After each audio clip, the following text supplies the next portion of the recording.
Magandang gabi po sa inyong lahat mga kamatsas! Dito naman tayo sa pagpasok ng ongoing Day 3 ng FIDE World Rapid Team Championship na ginaganap sa Germany on the board face-to-face tournament. Bakit ba hindi pinaglaro si Wesley dito? At inangat si Abdu Satorov? Malalaman nyo po ang kasagutan sa end part ng video. Papakita ko sa inyo ang kanilang team results. Kay Prague muna tayo dahil sinusubaybayan natin yan kontra sa legendary din former world champion Vladimir Kramnik.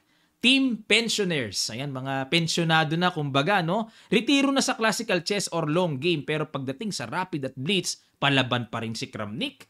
Tingnan na kagad natin ang ginawa ni Vladimir nag D4, Knight F6 si Prague, nag C4, E6, Knight F3, D5, Queen's Gambit Exchange variation. Tinirahan ng matandang variation sa Queen's Gambit. Dinadaan sa pagkabeterano Ang idea po ng Queen C2 ay para mapigilan ang development ng black to play Bishop F5. Yan ang purpose ng Queen C2 kaya inuunahan yan Nag C6 para solid lang, Knight C3, Bishop D6 develop. Ayun, bago mag E3, pinakawalan muna ang Bishop para makapagbigay ng pin pressure. Nag Castle, E3 para ito naman, i-develop naman yan sa D3. Sinubukan ng Bishop, kakapturing na ba ang Knight? Minentain lang ang pin para maintain ang pressure.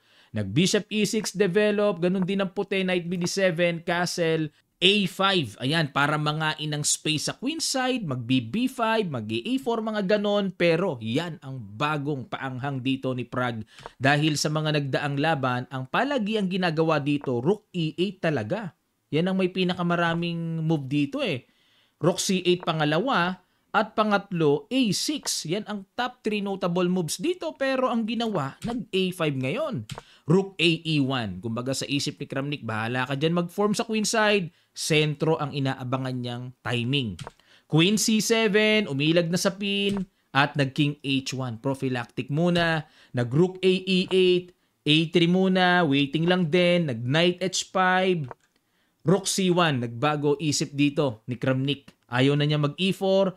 Diyan naman siya magko-focus sa C-file at umilag din. Kasi ang threat ay Knight to B5. Magsasacrifice, magkakaroon ng capture-capture, lalamang sa position ng puti. Kaya umilag kagad si Prague. At nag-Queen D1. Ayun, pressure lang din sa Knight H5.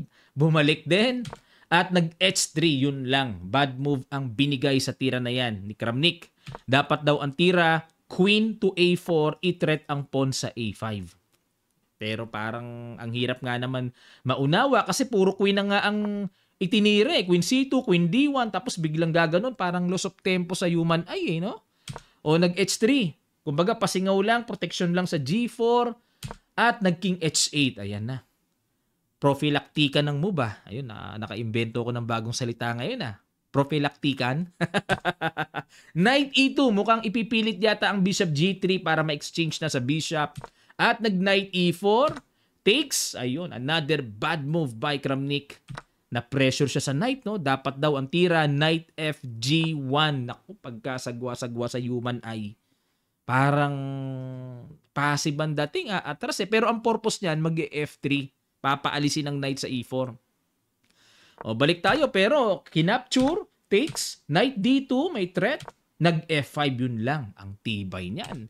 Bishop G3 exchange na, kinapture, takes interesting by Kramnik. Ayan, para talagang buong-buo ang F4 square at may control na rin sa semi-open F-file, nag-Knight F6, Knight F4. Ayan na. Pag di nakita, Knight G6, double. Nakita. Bishop F7, nag-Queen E1. Queen E1 para target lang mamaya sa A5 pag inalis ang Knight. Knight D5, hamon na. Knight C4, at nag-A4, niligtas ang pawn, Knight takes, Bishop takes, and the Knight B6. Double. Naku, may threatening Knight D7 din. Queen D6 ang naging solusyon. King H2, Brand X mga kamatsas. Tanong, bakit kaya hindi kinapture ang pawn sa A4? Okay naman Yan pala tira Capture na isang pawn Ba't kaya di kinapture? Sayang Nag-King H2? Naka-Bishop B3 tuloy para depensahan pero Brand X pa rin ang tiradang yan. Dapat pala daw G5. Ay, oo. Pag nag-Knight X A4, F4, bomba kagad. Yun pala ang mas mabilis dyan. Oo nga, no? Mas may kagat.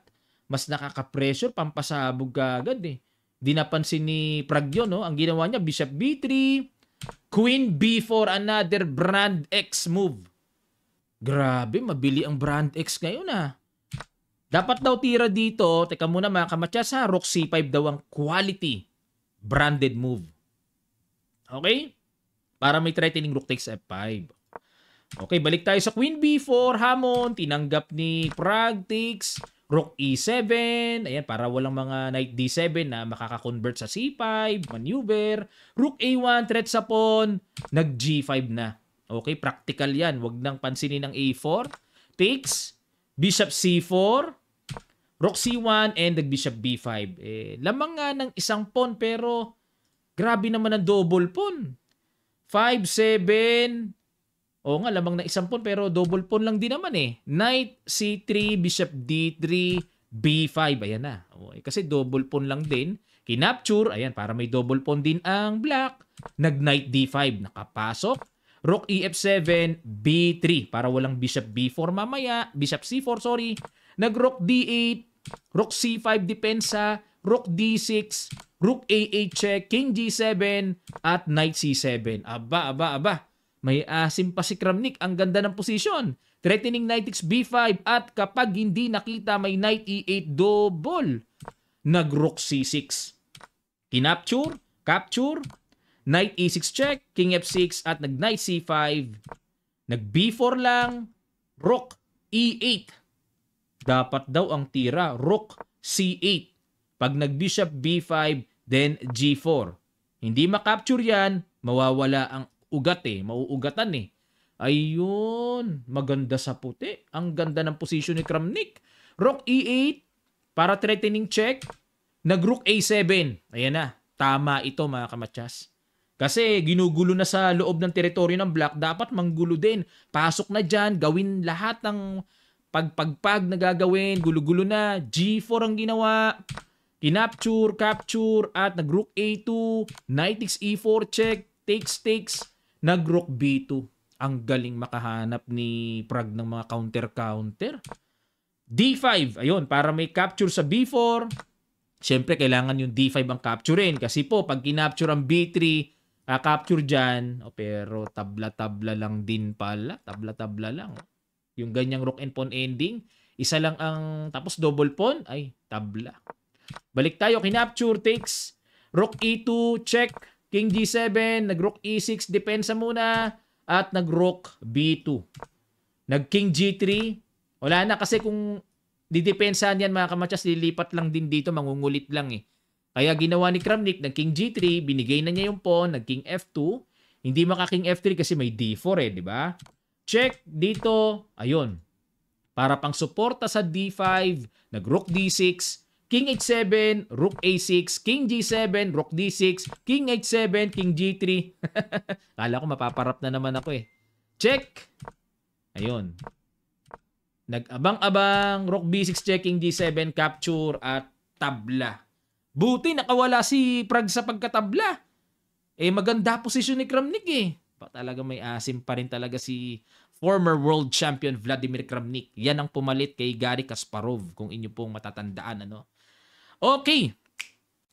Tingnan natin ang kanilang team results para may idea tayo after round number 9. Ongoing po ngayon ang round number 10. Ayan. Kaya hindi pinaglaro si Wesley kasi ang makakatapat niya sa board 1, si Dominguez. Magka-teammate eh. Magkahulugang loob yan. Very close yan. Nakikita ko nga lagi sa mga pictures na nagkakatawanan sila sa mga videos, di ba? Very close sila. Kaya tama ang ginawa ng team captain nila or ng team manager nila, team coach. Huwag paglaruin si Wesley. Tama yon. Inangat to. O, di maganda ang score. 3.5, 2.5. Panalo pa rin ng WR Chess sa Chess Pensioners. Ibig sabihin, leading sila after day 2, di ba? Nanalo sila. Leading pa rin sila, mga kamatsas. Aalamin naman natin ang best game na naganap sa round number 10. Yan ang kaagad-agad isusunod natin. Maraming salamat po mga kamatsas. Sana na-update kayo at sana natuto kayo. At muli sa mga gustong mag-avail ng Kamatsas merchandise, click nyo lang ang link na nasa comment section below para makapamili na kayo ng chess sets, chess clocks at iba't ibang klaseng t-shirt designs ng Kamatsas chess. Papadala namin sa inyo door to door. Pwede natin pirmahan. Depende po sa inyong mga request. Ayan, at nagpapasalamat ako sa DENR. Ayan, nung nag-simul po ako, naimbitahan ako magsalita as inspirational message. Ayan, nabigyan ako ng t-shirt ng DENR sa kanila pong Sports Fest. Ayan, maraming salamat po. Okay, magkita-kita pa tayo sa mga susunod pang videos.